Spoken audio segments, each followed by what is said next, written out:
O bolo rei, apesar de ser um produto originalmente de França, Portugal adoptou este rei, que é uma rosca que simula a coroa do rei, não é?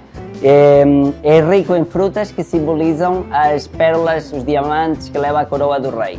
Daí este produto tão tradicional, e é uma massa muito aromatizada, talvez da família do panettone, mas com algumas diferenças. É uma massa menos complexa que o panettone, não leva tanta manteiga, não leva gemas.